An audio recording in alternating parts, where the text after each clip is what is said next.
بسم الله الرحمن الرحيم. نحن اليوم في منطقة جرمة بولاية باتنا في أحد المعالم التاريخية، أحد المعالم التي بقت تشهد على الثورة التحريرية المباركة.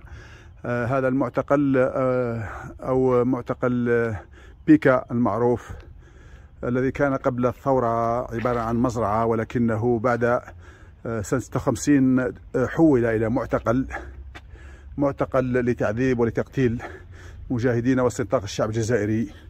سندخل إلى الساحة بإذن الله تعالى حتى تشاهدون هذا المكان الذي أصبح معتقلا وأصبح مكان للتعذيب وللتقتيل. هذا هو معتقل بيكا في منطقة جرمة في ولاية باتنا. هذه الساحة الكبيرة كانت تعج بالرجال، كانت تعج بالمجاهدين، ومن هناك مسكن خاص بالمعمر بيكا المجرم الذي اتخذ من هذا المسكن مكان للإقامة. وفي هذه الساحات وفي هذه الغرف المظلمة التي كانت لتربية الأبقار أصبح مكان للاستنطاق وللتعذيب الشعب الجزائري. نعم، هذه المساحة التي تتربع على هكتارين مبنية طبعا. هذه كثير أو بعض الغرف التي كانت شاهدة على التعذيب وعلى استنطاق الشعب الجزائري ومجاهدين وسكان المنطقة.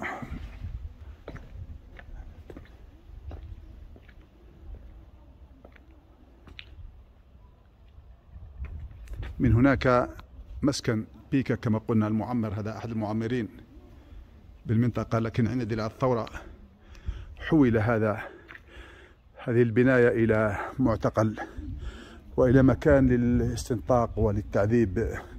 والكثير من الرجال الذين استشهدوا هنا في هذا المكان الذي بقي شاهدا وبقي شاهدا على تلك الحقبة، وشاهدا على ما كان يعانيه أبناء الشعب الجزائري طيلة 130 سنة من الاستدمار وطيلة 7 سنوات من الحرب.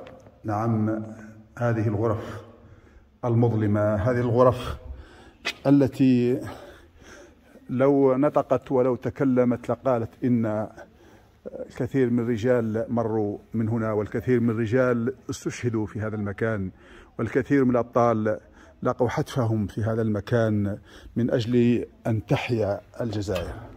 نعم، وهذا بئر كان كذلك وسيلة من وسائل التعذيب ووسيلة من وسائل الاستنطاق للمجاهدين وللرجال المخلصين. نعم، هذه رسالة إلى كل أبناء الجزائر، رسالة إلى كل أبناء هذا الوطن الغالي المفدى، أن يعلموا بأن هذا الوطن ضحى لأجله الرجال وضحى لأجله الحرائر، واستشهد فيه ولأجله الكثير من أبناء الشعب الجزائري. هذه الغرف كلها كانت شاهدة، غرف كلها كانت تأج بالرجال، تأج بالحرائر كذلك، وحتى بالأطفال الذين قتلوا والذين عذبوا والذين سالت دماؤهم الزكية الطاهرة من أجل هذا الوطن الغالي المفدى. هذا البيوت هذوما اللي مقبلين هذوما هذوما كان اللي محكومين بالإعدام يجيبوه من هنا، ومن بعد كي يخرجوهم ويعدموهم في الجهة الأخرى. حسب الأستاذ جنادي منصف أحد الباحثين في التاريخ أن هذه الغرف التي أمامنا والتي نحن نسير إليها رويدا ونستحضر تلك الأيام ونستحضر تلك الحقبة من ثورتنا المباركة، هذه الغرف كانت مخصصة للرجال المحكوم عليهم بالإعدام. نعم، الرجال المحكوم عليهم بالإعدام، ويعدون بالآلاف الذين رحلوا دون أن يعلم أهلهم وذويهم مكان دفنهم أو مكان قبورهم. نعم، هذه غرفة الأولى التي كانت تخصص